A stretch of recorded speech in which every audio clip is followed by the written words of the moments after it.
तो देखिए यहाँ पर 12 किससे कटने वाला है, 2 से कटने वाला है, 2 ही छंग 12 हो रहा है। ओके, और फिर से 2 से कट रहा है, 2 तिया 6। ओके, अब 3 किससे कटेगा, 2 से कटेगा क्या, नहीं कटेगा, 3 से कटेगा तो 3 एकम 3। ओके, अब 15 का देखते, 15 तो 2 से कटने नहीं वाला, ये कटेगा 3 से, तो फिर हम काटते हैं, 3 5 15। ओके, और ये 5 3 से कटेगा क्या, नहीं कटेगा, इसे 5 से काटा जाएगा, ये 5 एकम 5 हो गया।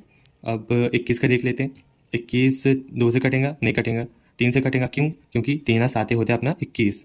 अब 7 का देख लेते हैं, 7 तो 3 से कटेगा नहीं, 7 7 से कटेगा, 7 एकम 7। बहुत बढ़िया। अब हमें एक लाइन लिखनी होगी कि अभाज्य अभाज्य गुणनखंड अभाज्य गुणनखंड विधि से हमें प्राप्त होता है कि, क्या प्राप्त है हमें, 12 के गुणनखंड प्राप्त है, क्या है, 2 गुणित 2 गुणित 3। ओके, 15 के गुणनखंड प्राप्त है, 3 गुणित 5। ओके, और 21 के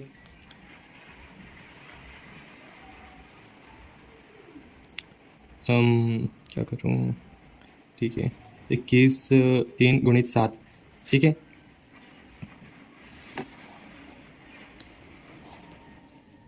देखिए ये जो 12 के गुणनखंड है इसे और अच्छे से लिख देते हैं अपन। 12 इक्वल्स टू 2 की घात 2 हो जाएंगी, 2 की घात 2 गुणित 3।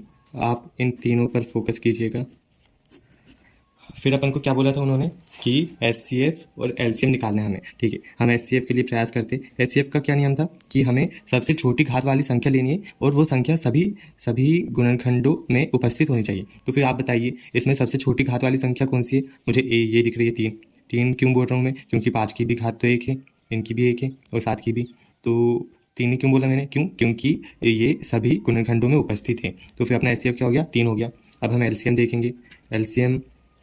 एलसीएम का क्या नियम था कि सबसे बड़ी घात वाली संख्या लेनी है और गुणनखंडों की सभी संख्या को एक बार तो लेना ही लेना है। तो फिर सबसे बड़ी घात वाली संख्या कौन सी लग रही है, देखो एक तो ये 2 की घात 2 है। ओके, हम एक बार 3 को भी लेंगे क्योंकि सभी संख्याओं को एक बार लेना है। 3 को ले लिया तो इसे नहीं लेंगे, 7 को लेंगे एक और बार, और 5 को लेंगे। 3 को हम ले चुके, तो फिर 2 की घात 2 होगा गुणित 3 को लेना है अपन को, गुणित 7 को लेना है, गुणित 5 को लेना है। ओके, एलसीएम अब अपना कितना आ जाएगा, इसे थोड़ा सा सरल रूप में लिखते हैं तो नहीं 4 और ये 21 गुणित 5। ओके, अब एलसीएम अपना कितना आ जाएगा, ये पूरा अपने पास आ जाएगा 420।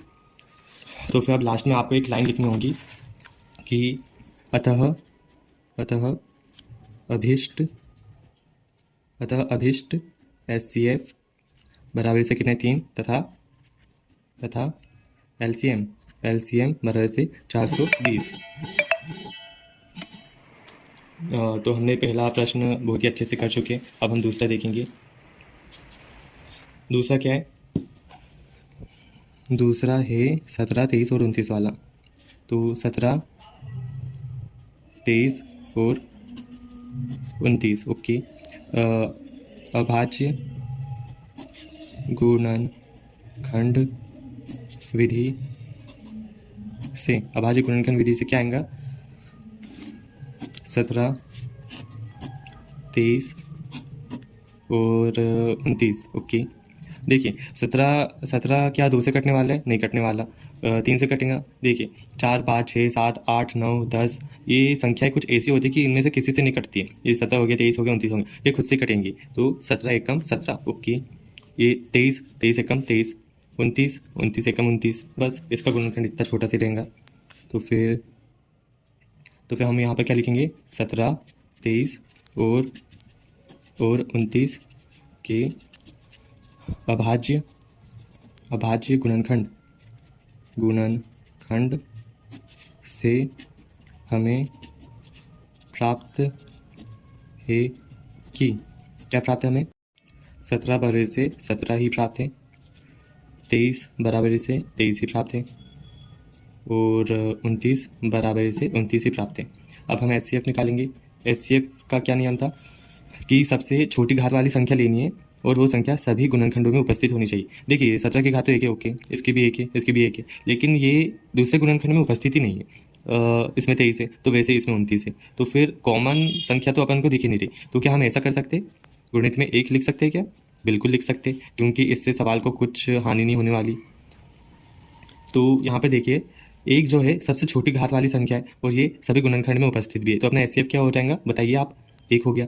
अब हम एलसीएम देखेंगे। एलसीएम का क्या नियम था कि हमें सबसे बड़ी घात वाली संख्या देखनी है और वो संख्या मतलब हमें सबसे बड़ी घात वाली संख्या देखनी है और गुणनखंड की सभी संख्या को एक बार तो लेने ही लेना है। तो फिर देखिए, सबसे बड़ी घात वाली संख्या तो इसमें सब ही बड़ी है, क्योंकि सबके एक एक, इससे बड़ी तो कोई है ही नहीं। तो फिर हम 17 को लेंगे, ठीक है, 23 को भी लेंगे गुणित, 29 को भी लेंगे गुणित, 1 को भी लेंगे। क्यों? क्योंकि दूसरा नियम क्या कहता है एलसीएम का, कि हमें गुणनखंड की सभी संख्याओं को एक बार तो लेना ही लेना है। तो फिर ये हो गया। अब अपना एलसीएम कितना आ जाएगा? ये अपना आ जाएगा 11,339। ओके। अतः अभीष्ट एचसीएफ तथा एलसीएम क्रमशः 1 तथा 11,339 है। यहाँ तक कि अपन ने बहुत अच्छी तरीके से कर लिया है। यहाँ तक कि आपको कोई समस्या नहीं होनी चाहिए। अब हम आगे का देखते हैं। तीसरा वाला क्या कह रहा है, इतनी जगह में हम कर लेंगे एकदम बहुत अच्छे तरीके से।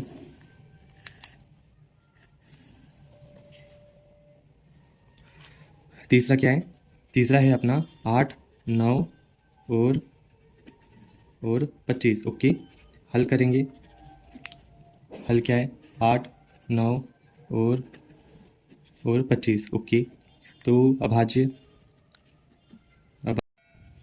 गुणनखंड विधि से, अभाज्य गुणनखंड विधि से क्या आएगा?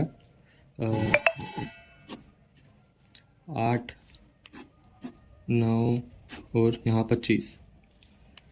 तो 2 से जाएगा, 2 से 8 कट जाएगा, 2 चौक 8। ओके, फिर से 2 दूनी 4 हो गया।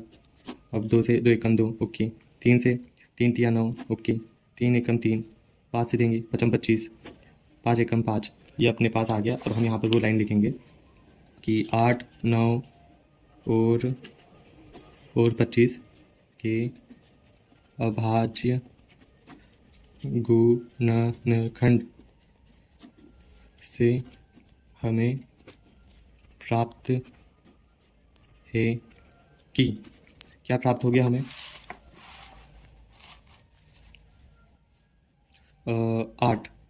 8 के गुणनखंड क्या प्राप्त हुए? 2 गुणित 2 गुणित 2।